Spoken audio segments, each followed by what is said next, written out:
Thank you all for joining us today for this special program of Perry Worldhouse, the University of Pennsylvania's global affairs think tank. COP26, Glasgow and a Global Green Future. While we can't be in Glasgow today, we're looking forward together to next year's meeting and know that everyone is working hard to continue to progress until that time. We're thrilled to be joining here today by some of the key government leaders making that meeting possible and helping to make Glasgow, New York, and cities all around the world a part of the movement towards a just transition. Thank you to all of our partners on this event, the Just Transition Commission of Scotland, the Scottish Government, RSA Scotland, the St. Andrews Society of New York, and Penn's Kleinman Center for Energy Policy. Leading today's discussion will be Lolita Jackson, the Special Advisor for Climate Policy and Programs in the New York City Mayor's Office. She has played a significant role in the city's work on divestment from fossil fuels and moves towards a more sustainable city and future for all of us.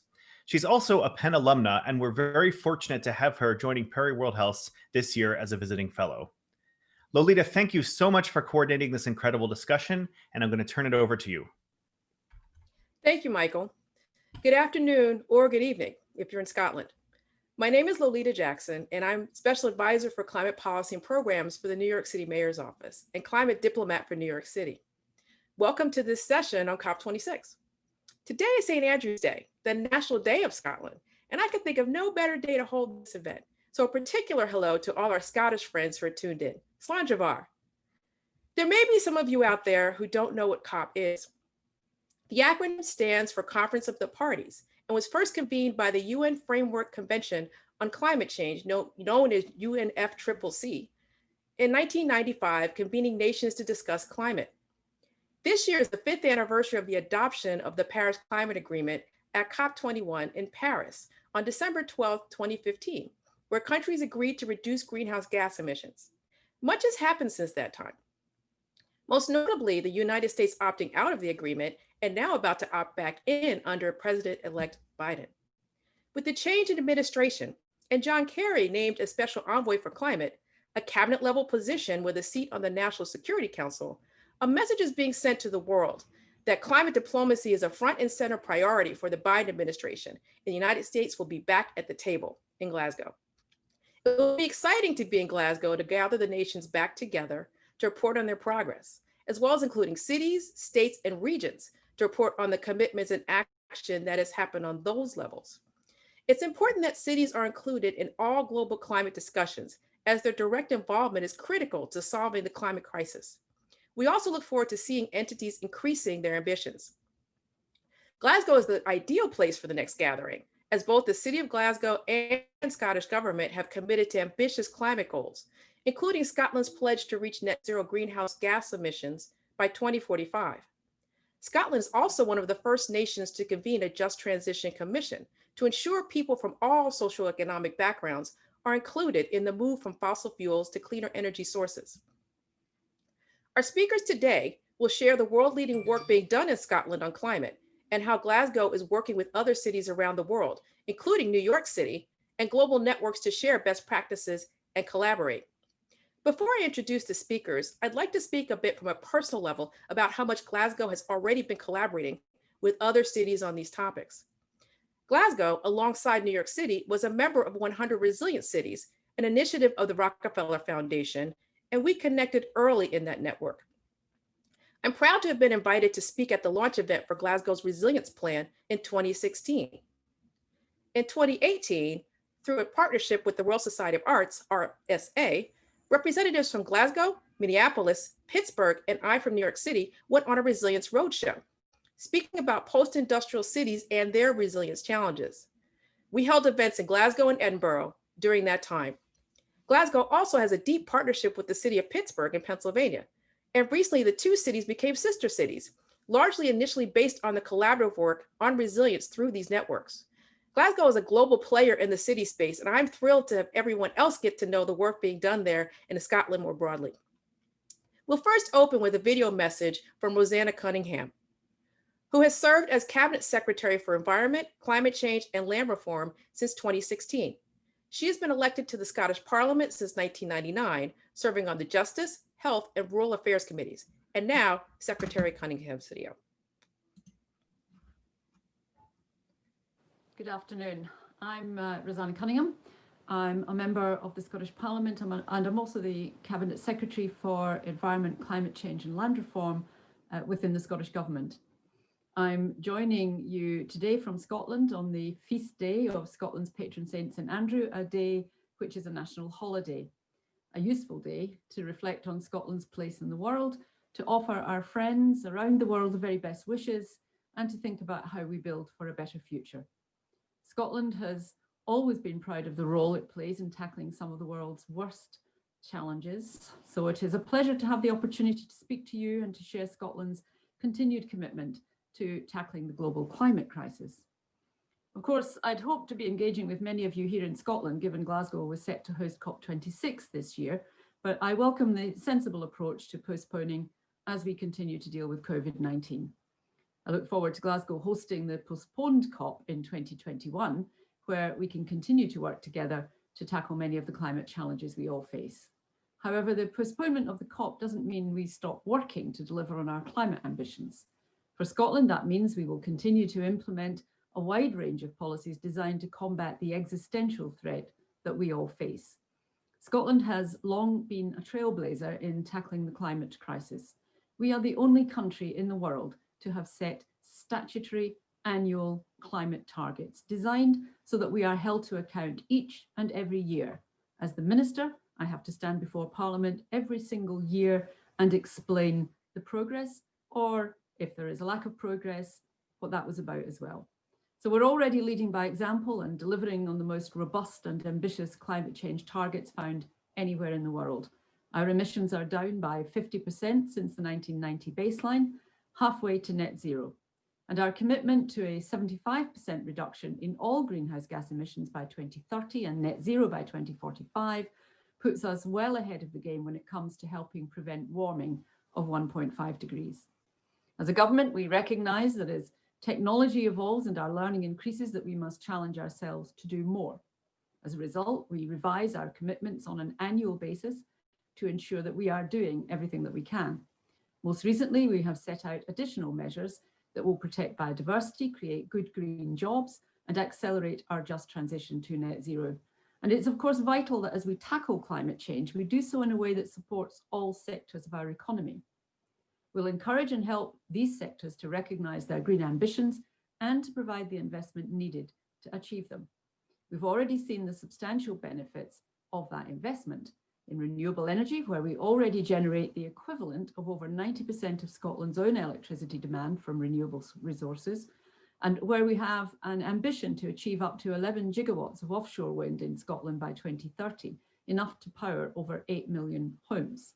We are world leaders in offshore wind innovation, piloting the world's first floating offshore wind farm, as well as developing the technology to generate tidal energy. In transport, where we've taken steps to decarbonise our public transport fleet, invested over £30 million to develop charging infrastructure across Scotland, and are bringing forward projects which are seeing hydrogen buses on our streets. We've committed investment of over £600 million to help our local governments with active travel programmes, bus priority infrastructure, and to support the transition to electric vehicles. In infrastructure, where we're investing nearly £1.6 billion to transform heat and energy efficiency in our buildings, whilst directly supporting up to 5,000 jobs. And in biodiversity, where Scotland was one of the first countries to recognise the linked challenges of the global climate emergency in needing to reverse the loss of global biodiversity. And in the development of the Scottish National Investment Bank, which launched last week with £220 million of fresh seed funding as part of the £2 billion capitalisation pledge to invest in businesses and markets that are key to our net zero transition. We're also massively investing in nature-based solutions, both tree planting and peatland restoration, both of which bring multiple benefits, locking up carbon, creating jobs, and increasing biodiversity. Our commitment, however, is not just on the domestic front. We recognise the role we need to play in being a global leader and committed partner. And we welcome both the ambition set out in Prime Minister Trudeau's new net zero emissions plan, and separately, President-elect Biden's commitment to re-entering the Paris Climate Agreement, which is very, very welcome indeed. Those who have the power to do so must act now to work together in tackling this challenge. In Scotland, we will continue to develop and strengthen our international relationships, prioritising activity and collaborations that promote learning and policy exchange. We'll work hard to influence higher global ambition on climate change and to raise international attention to the actions and ambitious reduction goals of climate leaders across all levels of government, industry, and the third sector. Scotland's international effort doesn't stop there, though. We continue to take a hands-on approach. We have recently assumed the European co-chair position within the Under 2 coalition and look forward to helping drive forward in partnership shared policy goals from the states and regions that form its membership, a partnership that consists of over 220 governments representing 1.3 billion people and 43% of the global economy.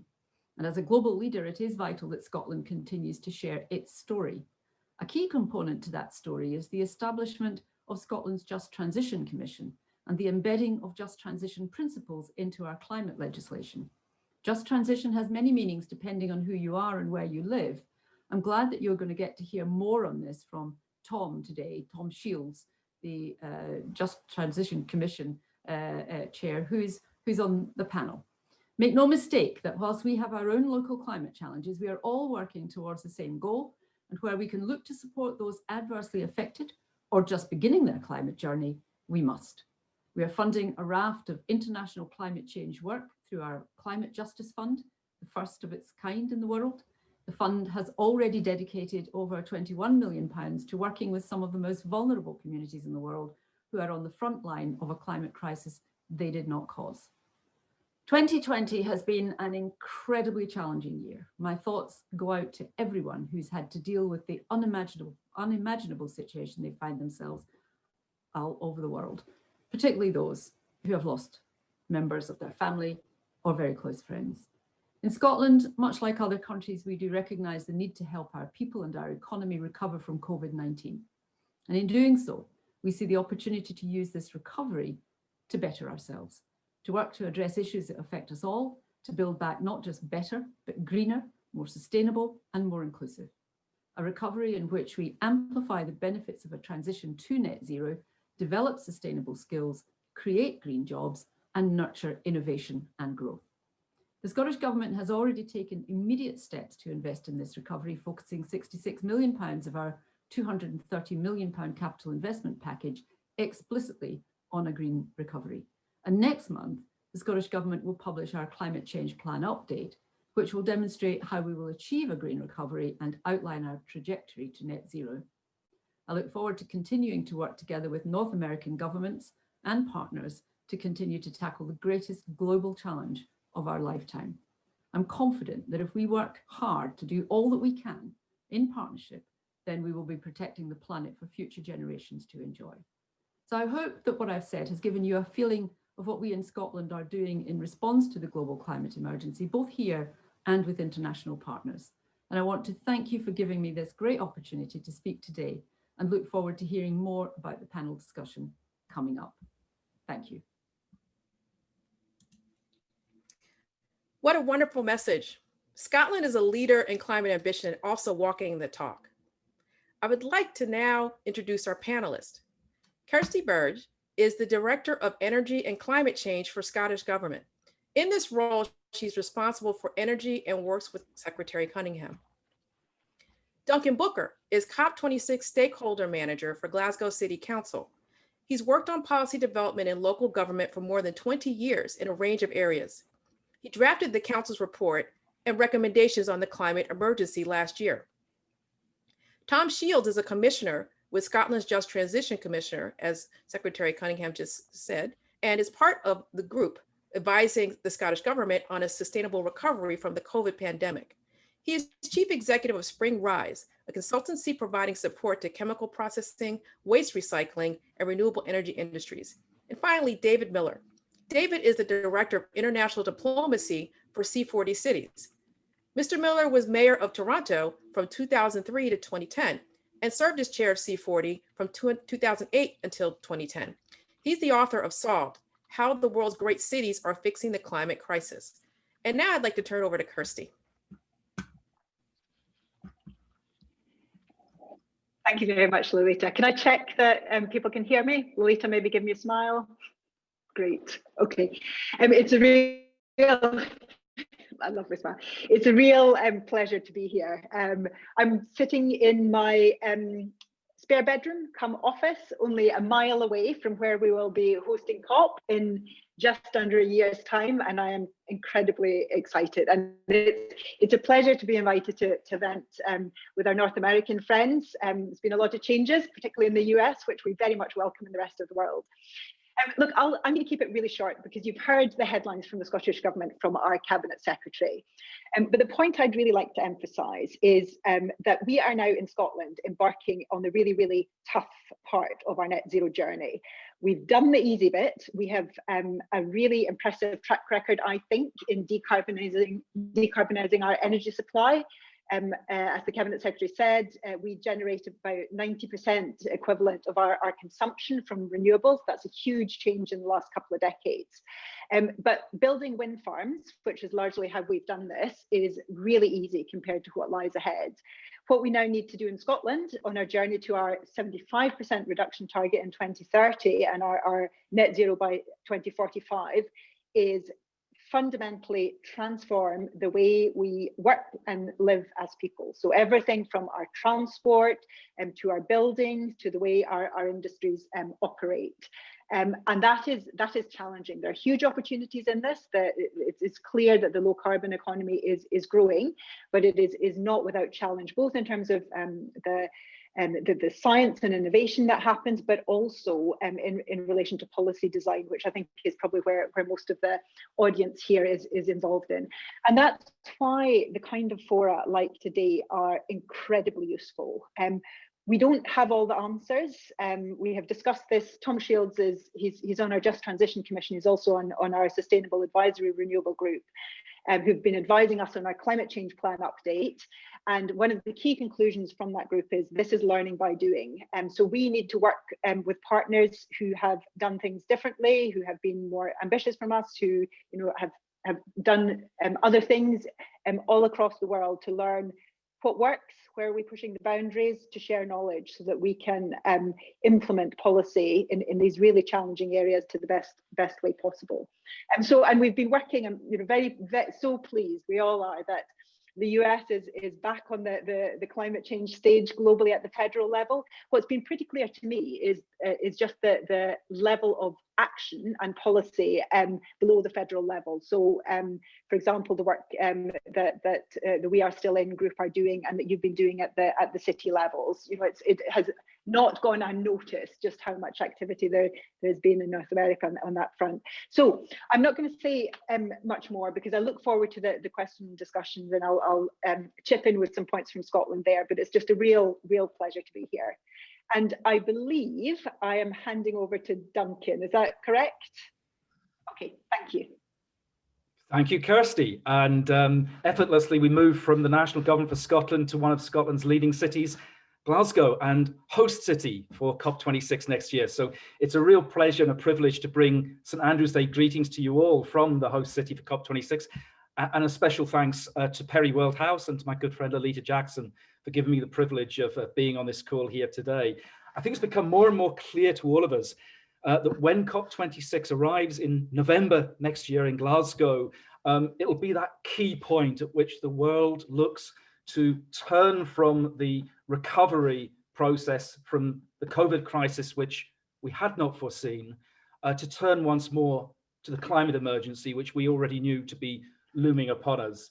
And in that sense, that world is very much a place where Glasgow's story is shared with our urban peers around the planet. We were once a titan of the industrial age. And Glasgow's history, I think, is very much the world's history in that respect, from the carbon-intensive industries now in the past to the very difficult and at times catastrophic post-industrial restructuring for cities like Glasgow and Pittsburgh and others around the world, to a renaissance based upon our assets and our ambitions, where we now look to make a just transition to a cleaner and greener economy and society. And in many ways, Glasgow's legacy of being that industrial titan has left us with vacant and derelict land that is often contaminated, and the long tail of generational social exclusion we still look to address. And my point there is to say Glasgow is by no means perfect, which is why we are ideal as COP26 host city. Because to quote from Lolita's home city, if you can make it here, you can make it anywhere.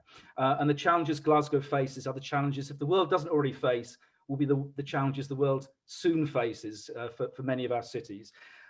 And so in many ways, therefore, the lesson that we've learned and the message that we're putting out to the world is simple, that whilst nation states make pledges or sometimes fail to agree all that much, it is our cities which are delivering on the promise of a low carbon and climate resilient future. And to give you an example of that, Glasgow has made a 37% reduction in our carbon emissions since our baseline year of 2006. And whilst the target year to achieve carbon neutrality for the UK is 2045, it's 2040 for Scotland in recognition of its greater progress. And we've set sail towards a target year of 2030. Incredibly ambitious, really difficult. And in the words of a former president, we do these things precisely because they are quite so difficult. And in that respect, I suppose there's no room for complacency. We, as Kirsty's already said, have plucked many of the low-hanging fruits. It's hard work from now on. And for us in Glasgow, we are quite conscious of the need to deal with that difficult built environment, largely flatted, 100-year-old tenemental stock. Probably Kirsty and I are living in them right now, not far from the COP26 location. Decarbonising transport, a real issue in a city where only half our people own cars, but transport is used, of course, by many other people to commute in. So we're very conscious of the need, therefore, for Glasgow's achievements to deliver success for Scotland and indeed for the UK. And we can only do that, we feel, by adding a shoulder to the wheel of common urban policy-making ambitions with other cities and city networks around the world, with Lolita in New York, with our friends in Pittsburgh, with many other networks such as C40, with David on the call here today, Carbon Neutral Cities Alliance, Resilient Cities Network, and closer to home, the Eurocities across Europe, which we will continue to have a very lively and positive engagement with when the UK has exited the European Union. We're also very conscious that at the other side of the carbon coin is around the inexorable changes to our local weather patterns from global climate change. And we've just recently launched a consultation on our city regional climate adaptation strategy and action plan, knowing that that needs to be strategic, it needs to engage with businesses, it needs to engage with all our people and to relate to big infrastructure projects, but also people and puddles, so that it is meaningful and gains traction for them. And that's, I suppose, my final point for Glasgow. The other key message we want to give to ourselves and to the world as COP26 hosts is that sustainability and social justice must go together, both locally for our most vulnerable people, and you'll hear more from Tom, especially after me, about that, but also globally, openly acknowledging Glasgow's complicity in the transatlantic slave trade and the post-colonial impact of its role in empire and what that has meant for lines and other people's maps that are now the sites of climate-related stress and conflict.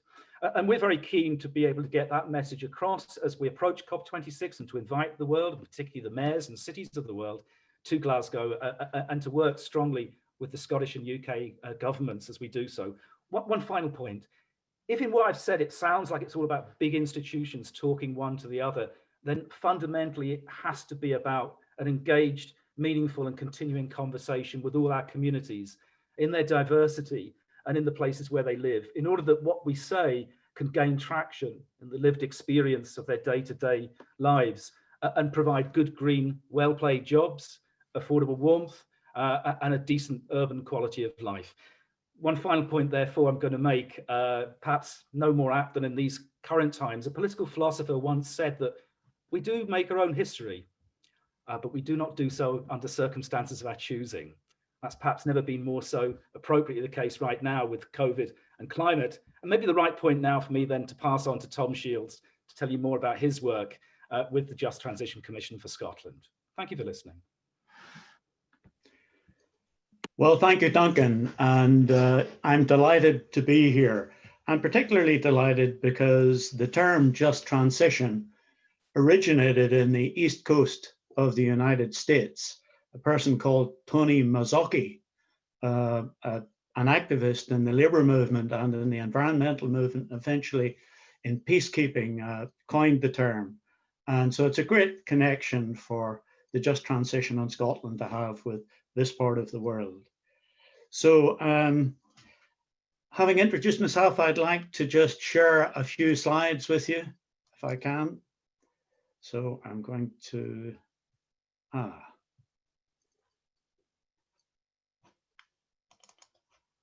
there we go. Okay. Okay, so I'm delighted also on St. Andrew's Day to be able to show the Saltire, the Scottish flag. So that's my contribution to St. Andrew's Day here. The Scotland started its Just Transition Commission. The Scottish government set up the Just Transition Commission about 2 years ago, and we got started our work in the beginning of 2019. And our purpose is to produce a final report by March next year. So we're getting quite close to the time when we produce a final report. We have produced a couple of interim reports, which I'll mention in a moment or two. But the purpose of Just Transition is that governments design policies in a way that ensures the benefits of climate change are shared widely. While the costs don't unfairly burden those least able to pay, and those whose jobs are either directly or indirectly at risk because of the changing economy as we move forward to a zero emissions world. So right at the beginning of this work that we were doing about 2 years ago, we commissioned some research into what other countries had done about just transition in their climate changes. And I think Jocelyn is going to put that resource on the Zoom chat in case you want to pick it up and read the report. But we did look at the USA and in Canada, also Germany and Peru and Norway. So we looked at 5 different countries trying to learn what they had learned about just transition. And we picked up quite a bit from that. And these 3 notes on the slide are really the key objectives that we have in Just Transition. We're really keen on making sure that we maximize economic and social opportunities as we move to net zero, but we must build on our strengths here in Scotland, and we must mitigate the risks, particularly to those who are suffering most. And we have collected evidence from all over Scotland. We've been to rural areas and we've spent quite a bit of time in our big cities, Glasgow particularly, but also Edinburgh and Aberdeen and others. And we've been to other parts of the country too. We have invited various stakeholders and people in the regions to come and speak to us so that we could get their lived experience and understand really what the issues of just transition might actually be. Partway through this, in March this year, we were hit by the COVID pandemic, and so we moved the transition online. And so we have been continuing our work using Zoom and Teams and various other platforms, but we've been as busy as ever, and it really has helped us to get around. So this has helped us tremendously to form and scope what we think just transition and fairness in moving to through climate change to a net zero world might mean for our country. And it has helped us a great deal. So what about outputs? We have become more and more known over the last 2 years in Scotland, and we've had a fair bit of news coverage. In terms of outputs, it's fair to say that our thinking has changed as we've moved through this process. We started off with quite a narrow concept of just transition, just about energy change, but that has broadened into thinking of the other issues of climate change. Transport is the biggest emitter of greenhouse gases in Scotland, so we've looked at that. We've also looked at the rural economy and agriculture and land use. And so we've broadened the scope of just transition quite a bit during the last 2 years. Now we've issued an interim report.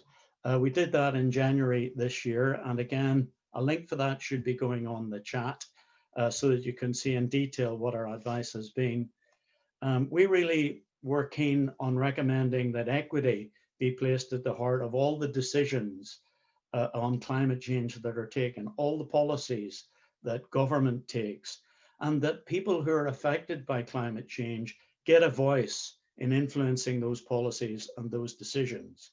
So our job in the Just Transition Commission is to make sure that just transition principles are embedded in the policies and the decisions that government and others are taking.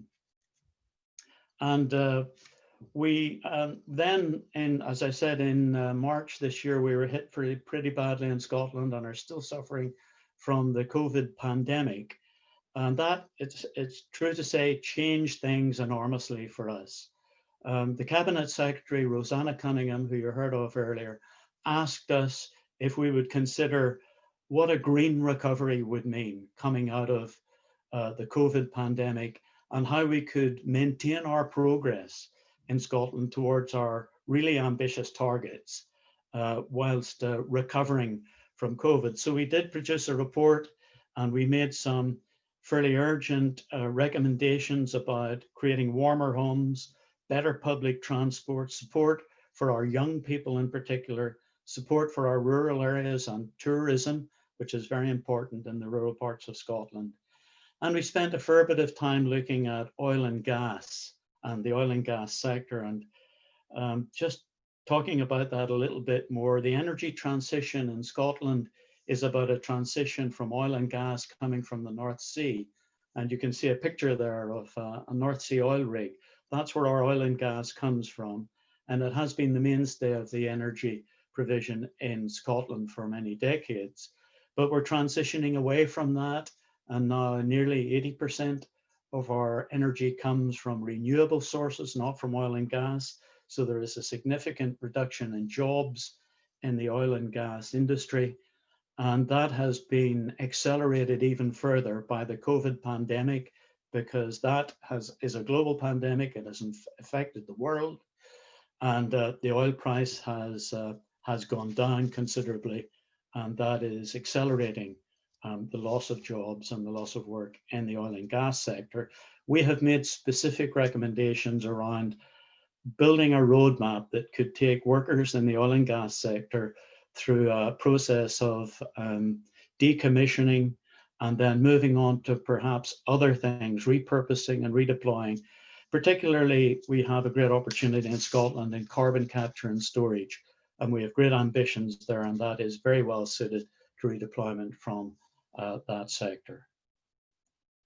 So finally, now I'd like to finish really with a picture of what a successful just transition to net zero emissions might look like in Scotland.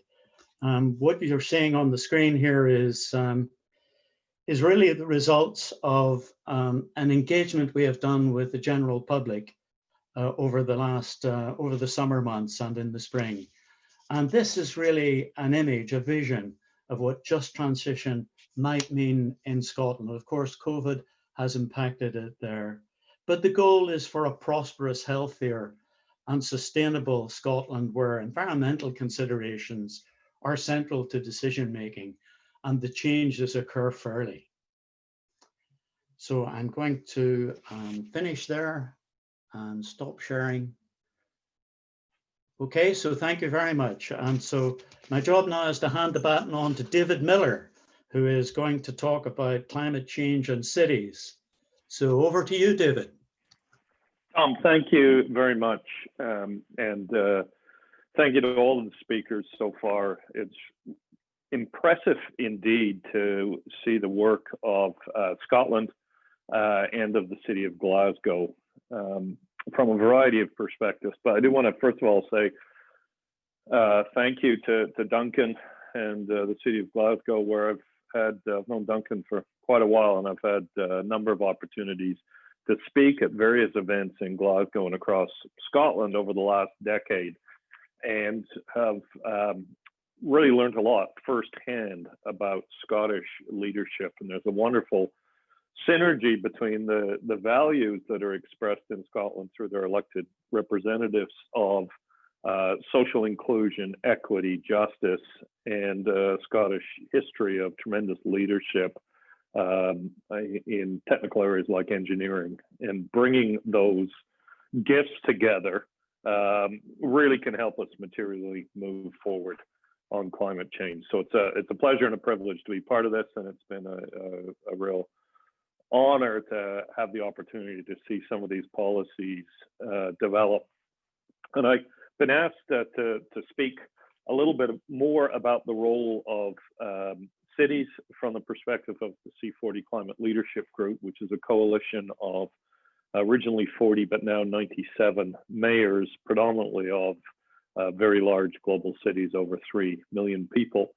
That is a sole purpose organization. Its entire purpose is to help cities do their part in the fight against climate change in order that the world can avoid dangerous climate change. The thesis of the organization is that the actions and the voices of those mayors or leaders of council can make a material difference. And I think the reason for that is reflected in the conversation we've had so far in this panel. Duncan commented, and I think I got this almost verbatim, Duncan, but I'm going to do my best.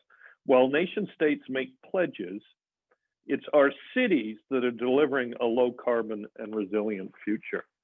And I think the unfortunate and sad reality is that the leadership shown by Scotland in legislating so that the climate plan survives any particular government is not universal. In fact, government's pledges at Paris, while very, very welcome because the world had finally reached agreement, were not sufficient to do what science requires, which is generally to hold overall global heating to 1.5 degrees. And they haven't even met those. There is a contrast globally with cities. In a couple of weeks, Mayor Garcetti, the chair of C40, will speak to the number of cities that have actually finalized their climate plans that are Paris compliant. And I can't steal our own announcement, but it is significantly more than national governments, of which there are very few, Scotland being a leading example. And it's for a particular reason. City governments are required by the nature of their responsibilities to act. And in addition, the nature of their responsibilities gives them a strong foundation to act against climate change. You know, for example, on transport, a city government, a council, a mayor wouldn't be elected for very long if they spent 25 years talking about whether to expand public transport. They need to act and they need to deliver on the expectations of their residents. And the good news is, very broadly speaking, and the reason I wrote my book was just so that these stories would get out there. People would know, broadly speaking, about 70% of the world's greenhouse gas emissions are in cities, and the majority of those, the vast majority, almost all, in transportation, how we heat and cool buildings, how we manage our waste, and how we generate our electricity. Now, some cities have responsibility for electricity generation, some don't, and can use their advocacy powers to move to a clean grid. Cape Town in South Africa quite famously sued the national government to allow for it to use clean energy instead of dirty coal-based energy. But in all of those areas, there are significant projects happening today that, if done at scale quickly, can get the world back on a path, broadly speaking, to have emissions by 2030, which is what the world needs to do. I applaud the leadership of Glasgow. They are significant and well ahead of many other cities. And I applaud the leadership of the Scottish government. And we heard quite persuasively today in this panel how they're linking equity and sustainable employment to environmental necessities of addressing climate change. The final point I wanted to make, and it builds on that theme, is that C40 recently commissioned some research. It was launched about a month ago on October 28th, that very clearly demonstrates that even with the bold actions of cities and some governments like Scotland's, we are not going to reach what the world needs to do to avoid climate change unless the investments to stimulate the economy post-COVID are green and just. And our research showed if these investments are made in a green and just way, building on the kind of principles that Tom was speaking to, 50 million more jobs will be created globally than simply trying to rebuild the old sort of dirty economy. And probably as much as 128,000 fewer premature deaths from air pollution, and other significant benefits in the lowering of public health costs and so forth. So we have a very important moment over the next year as we build up to Glasgow. Cities are very engaged in the process. We're engaged beyond the Cities Day. C40, for example, is engaged with the climate champions who are working strongly with the UK government. But we also need at the same time to ensure that as stimulus happens, it happens in a green and just way. And if we do that, Glasgow will be remembered as perhaps the last COP. It won't be the last one, but we will have made such progress that we could think of it that way. That's certainly our goal at C40. And I think it's a goal that Glasgow, Scottish Government, and Westminster all share to make such serious progress that we get the world back on track. We've got a year to do it. I look forward to that year. And I think now it's my pleasure to hand it back to our moderator, Ms. Lolita Jackson, the climate diplomat extraordinaire at New York City. Thank you, David. And thank you all for those great comments. Just a couple of key things that I brought out of that, all of the remarks. 90% electricity from renewables is just outstanding. And I don't want that to get buried in the lead, as they say. That's extraordinary. And the fact that Glasgow wants to be at 2030 carbon neutral, Duncan, that's just kudos to you and the work that your team does. I've met some members of your team, and I know you all are working very hard, both regionally and locally, to get that done. And, you know, I can't be on here as New York City's person without really touting what everyone's saying about cities delivering. Everyone, it's interesting when President Trump decided to step out of the Paris Climate Agreement, everyone, you know, was sort of very, very concerned. And I happened to be in Glasgow the day after that was done, speaking at a conference that Duncan asked me to speak at. I think I was one of 5 Americans out of 2,000 people. And I was a person on a panel, and I said, we just signed an executive order in New York City saying every single city agency has to be Paris compliant, and people were astonished that cities would go to that length. And we are still in, years later, has many, many hundreds of entities that are part of that. That was the very beginning of We Are Still In. So it all started for me actually in Glasgow, Duncan. But yes, cities are really important and key, and the climate networks are key. We all talk to each other all the time. Duncan and I are always on Zoom calls or phone calls with other cities or with one another, just sharing best practices. So those of you out there who aren't aware of that, all the global cities around the world are talking all the time, and C40 is one of the key networks in the world for that. So David, thank you all for your work at C40. And the key thing that I think is important to really hone in on, which a number of the cities have talked about, is the importance of tying sustainability and resilience to social justice and the folks who are really impacted by the effects. I always bring up the example of a mother who has a son with asthma in East Harlem. East Harlem is a community in New York City that 50% of the children suffer from asthma due to deleterious effects in the air quality for various reasons. And so if that mother has to take that child out of school because they're ill or have asthma attacks, then they have to miss work. They can't be involved in the doings of their neighborhood at night and just be involved in the social fabric as much. And they're obviously worried about their child. If we clean up the air, we allow that child to stay in school and be able to learn. We allow that mother to participate in her community and also not miss work and be able to perhaps even up her status at work due to being able to study or do other things. And so air quality is not just a good thing to do, but it's the right thing to do to make sure that everyone, even the least in our societies, are able to contribute as fully as they can. So now I want to ask each of the panelists a question before we turn it over to the audience for Q&A. So Kirsty, I'd like to start with you. Scotland's a country with significant water resources, and I met with Paul Wheelhouse, the minister for this topic for Scottish Parliament last year, and he told me that one of the interesting uses that is coming into play is tidal power. Can you share some examples of things that are being thought about regarding the use of tidal power in Scotland? Yep, very, very happy to do that. Just check you can hear me. Yep.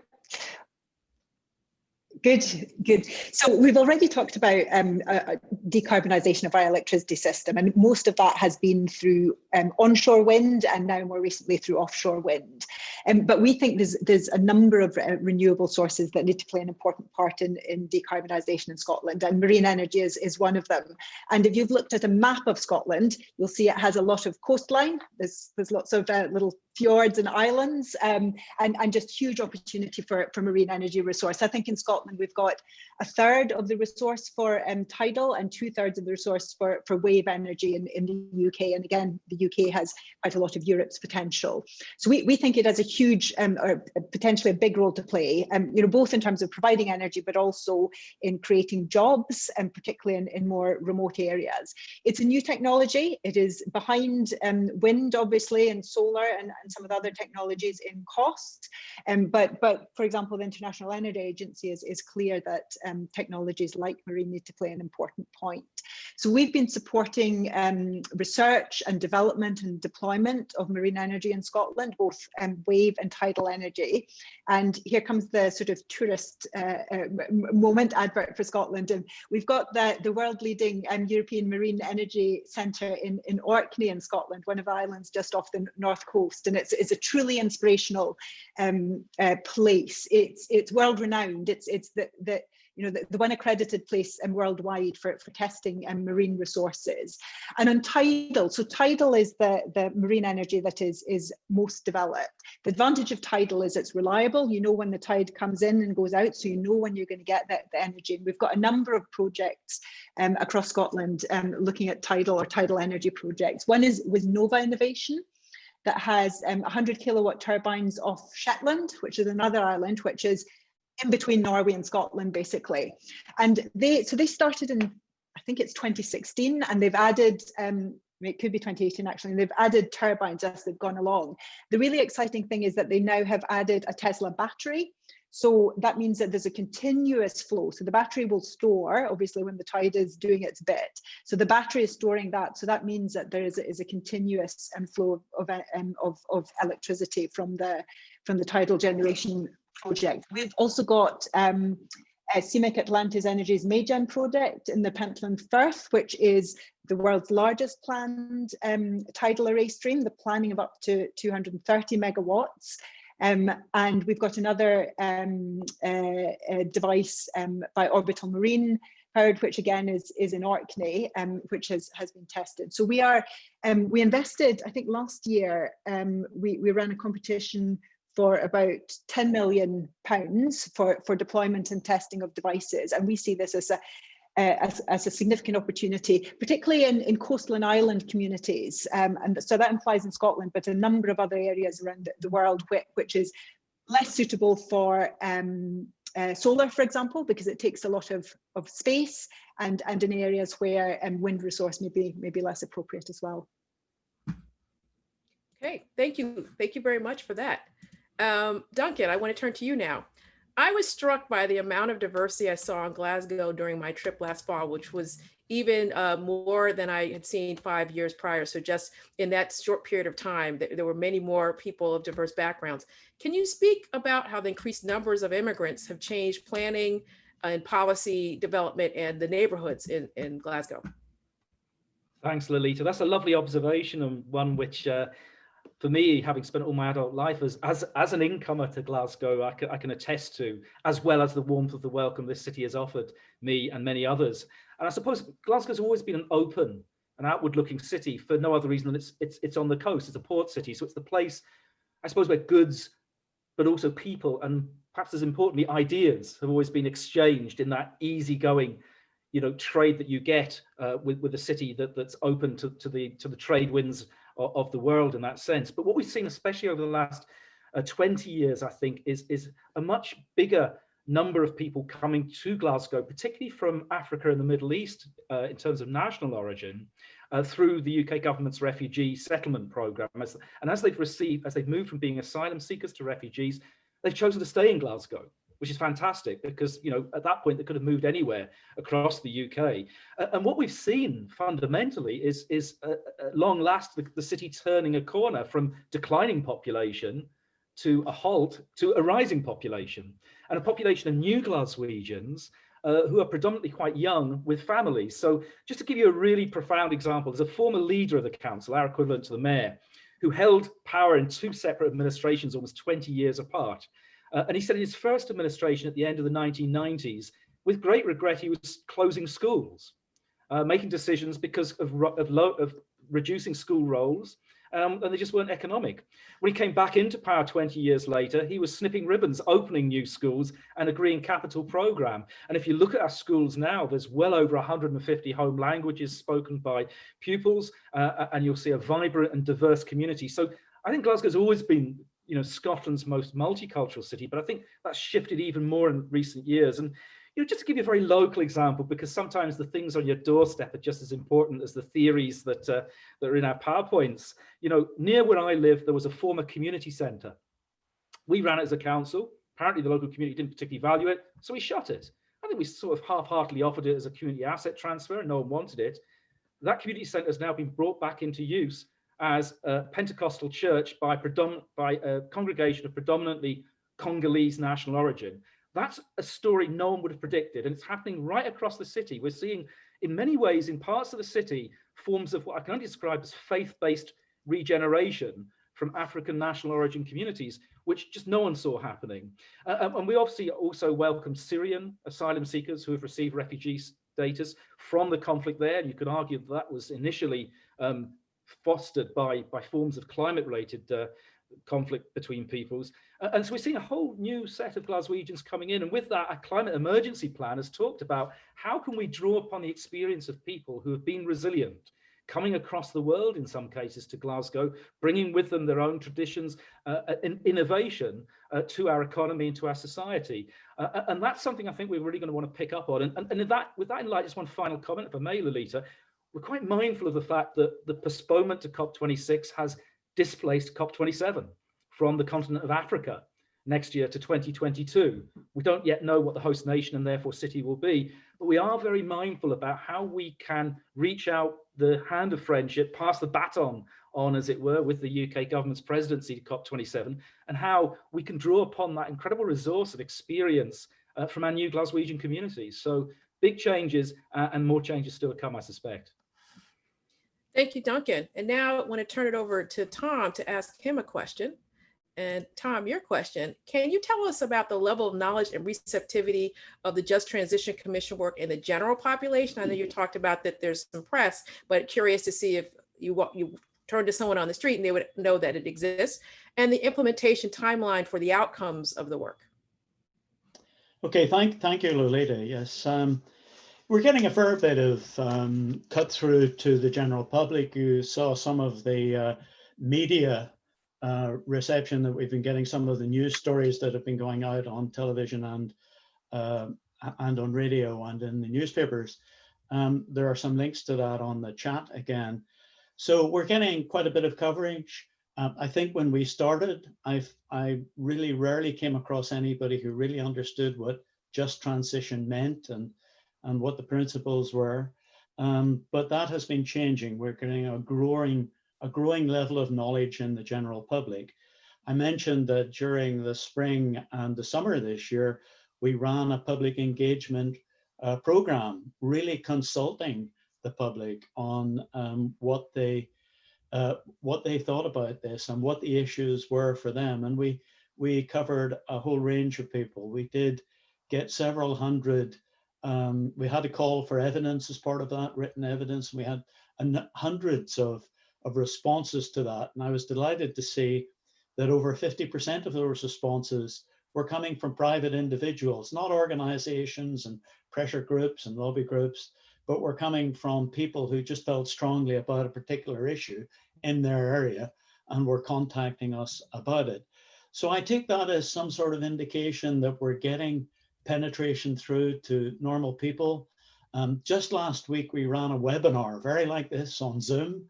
And again, we had hundreds of people get involved in that. And we spent a couple of hours really trying to interact and deal with their questions. So I believe we're getting a good level of engagement with the public, but we've more to do. It's got to go further.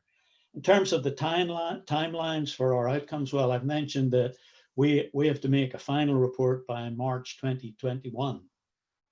So next March is when we make a final report, and then what happens about a commission going on beyond that is really up for discussion, but I firmly believe there will be a permanent role for a just transition commission as long as we're needing to do climate change. So I think we will see that happening there, but the government has explained, or Rosanna, the Cabinet Secretary, explained the program of getting to net zero by 2045. We actually have yearly targets all the way to that, and those yearly targets are built into legislation. So this is something that the government is fully committed to. I'm part of an advisory group that the government put together to really modify and change and update the climate change plan to meet those very demanding targets. Myself and another commissioner are part of that group, and our job has been to make sure that the principles of just transition have been built into every decision the government makes and every policy that they issue. That's great. And can you spend 2 seconds talking about what the principles of just transition are? Because there may be many people on the call who aren't familiar with the terminology and what it encompasses. Yeah, so just transition is something, as I say, that involved in the latter part of last century, but it has been picked up around the world and now is part of the International Labour Organization of the United Nations. It has been built. It's very much part of the Intergovernmental Panel on Climate Change and the principles that they say. I mean, really, it started as making sure that we support people who are going through a change because of climate change, who are going through a necessary move away from something that employs them. And that was at the beginning a move away from coal, but now has become a move away from using fossil fuels for energy generation generally. And when that happens, you find actually that it impacts societies, it impacts communities, and it impacts individuals. The principles of just transition are all about making sure those individuals get a fair deal and are treated fairly in the transition that must happen. It's very important, we think, another principle, that you have to give those people a voice. And so in our Just Transition Commission, we have representatives from the trade unions, the labor movement, in our commission, so that they can make sure we're getting the voice of workers who are disadvantaged into that. And then finally, we must, if we are going to transition to something different, there's a great need for skills change and retraining. So another principle is about recognizing the need for the change in skills and the change in capabilities and competence, and make sure that enough resources goes in to making that happen. Finally, it's about the creation of new employment opportunities out of green jobs. And there's a great opportunity for that as well. Thank you, Tom. And before we open it up to audience Q&A for a few minutes, David, one last question for you. Please tell us a bit about what you feel is Glasgow's unique importance as the convener for city leaders in particular during COP26. Thanks, Lolita. Well, I think Glasgow is in an incredibly critical position.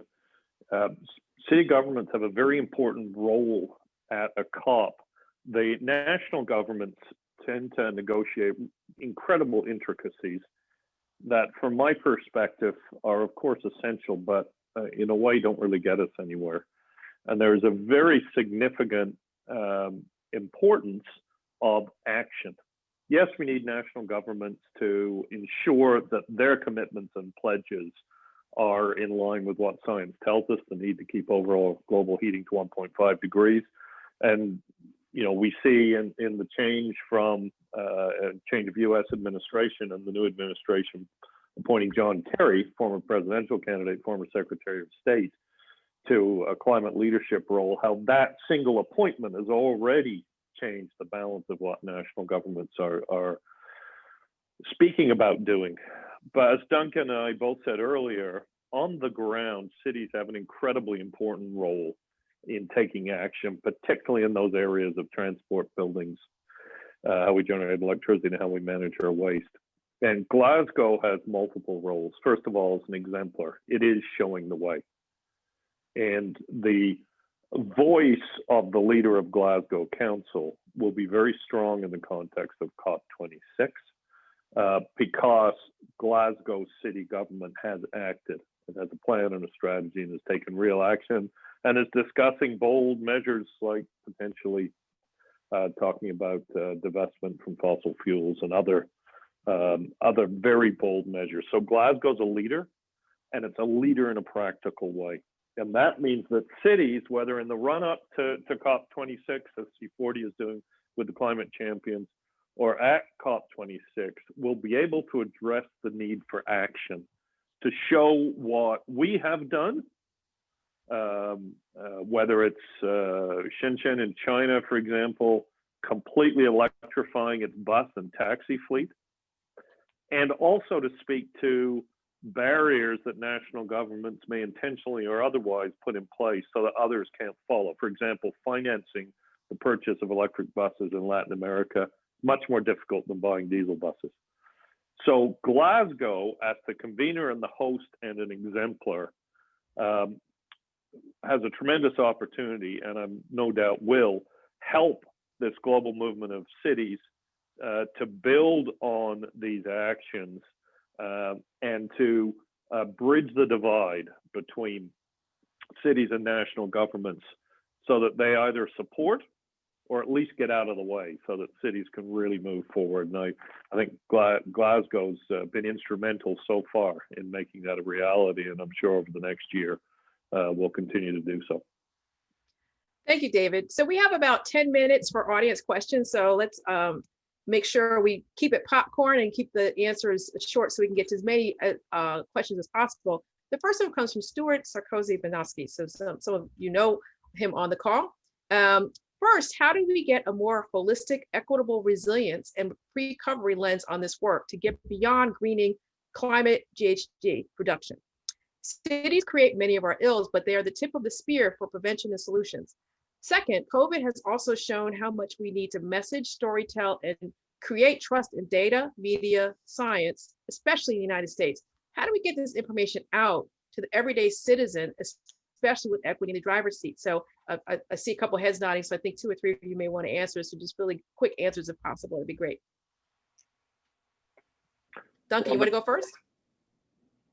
Yeah, I just very briefly, taking the second part of Stuart's question, I think in terms of getting the science out of people, very conscious that it can seem at times that the difficulties around the science can erode people's sense of agency. And I believe that actually that the arts and the cultural sector have a strong role to play in making these things meaningful and in engaging people's own innate creativity to take power over some of these things. That's the first thing I'd say. For the first part of his question, I mean, yeah, that is a key one. And I think what it shows to me is that we need innovation in governance as much as we need innovation in technology. And it may well prove to be the case that our current level of governance isn't adequate to the nature of the challenge, and we have to think again.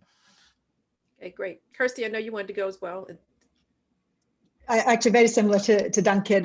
So on the communicating, I actually think I think we have a moment with COVID. We've had some bad moments where people haven't listened to scientists, but there are few silver linings in COVID. But one is actually we listen to scientists again, and I think they have a huge role. And the key thing is to focus on communicating really simply. There's a few visuals, things like the shrinking icebergs, the charts that show, you know, how many years in the last decade have been above the average, that really, really sharply communicate what is happening. So I think scientists have a huge role to play, and sometimes some of us need to help us communicate it. I think more generally, engagement is absolutely critical. Tom talked about the Just Transition Commission. In Scotland, we've also got a climate assembly where we've got slightly randomly selected people who are coming together to look at how we do the things we need to do in Scotland's transition. Thank you. And David, sorry about that. Not at all. A couple of points. First of all, I fully agree with Duncan and Kirsty that the way we collectively dealt with COVID has reestablished the need to use science. It's also reestablished the need to act collectively. I don't think we need to win the fight about the importance of climate change. I think we've actually won that too well. People are overwhelmed. What we need to do is demonstrate that solutions are real and possible and happening. And there's a storytelling art to that. For example, somebody who drives a bus has a green job. Do they think of themselves that way? Probably not. They think of themselves as driving a bus.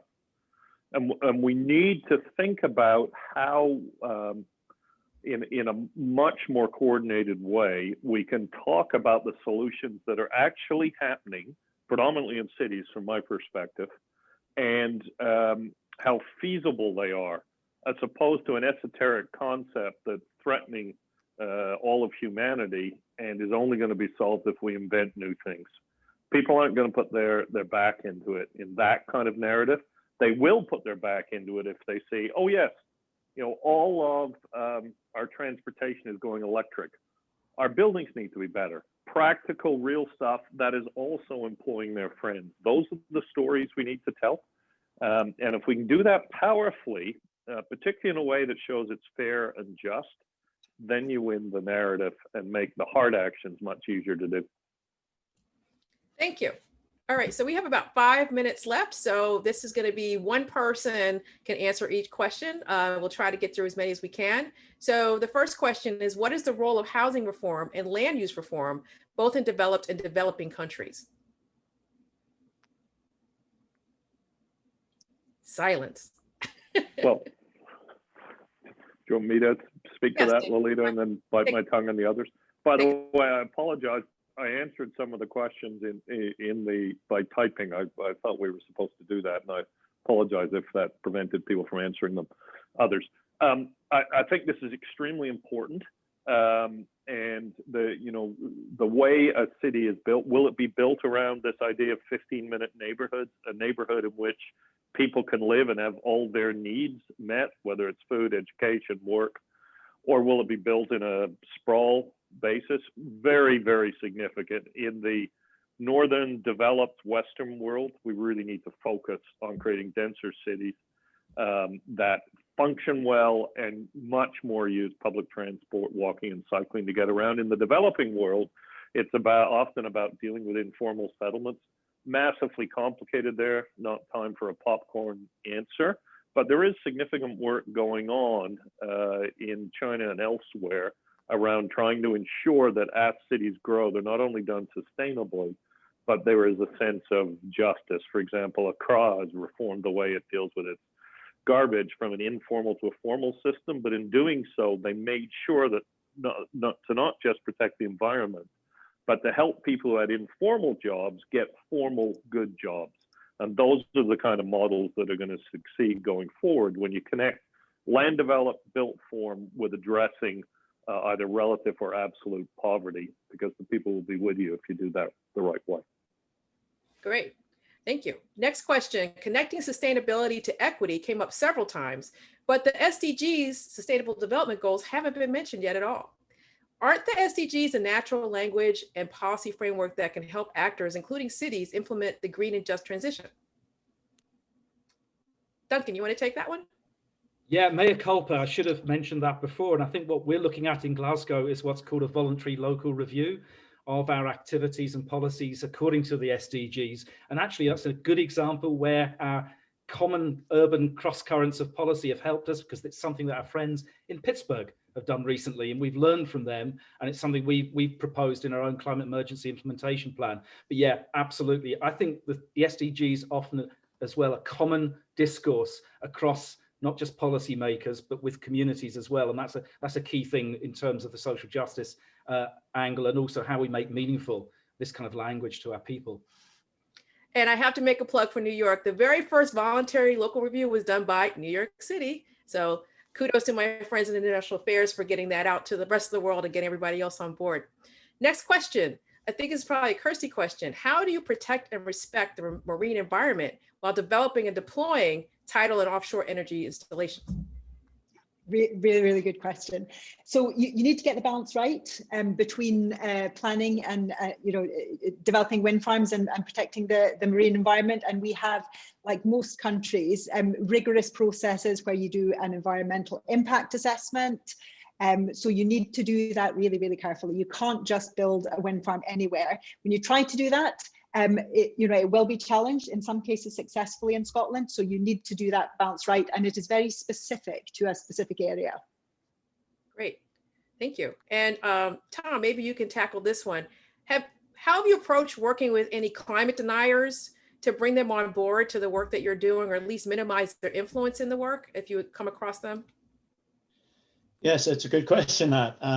Well, we have come across quite a lot of inputs from people who don't believe any of this is necessary. So I think the first thing is to listen to them and try and understand why they feel that way. And then I think so first of all, there needs to be an engagement, and the engagement needs to be two-way.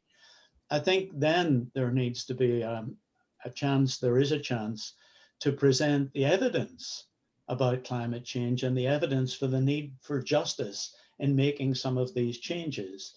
If you're moving away from fossil fuels for some things, that's inevitably going to affect people's jobs. It's inevitably going to affect communities. And you need to find a way of doing it. Get a roadmap that takes you there in a fair and just way. And we've talked a little bit about principles and SDGs and so forth that help with that.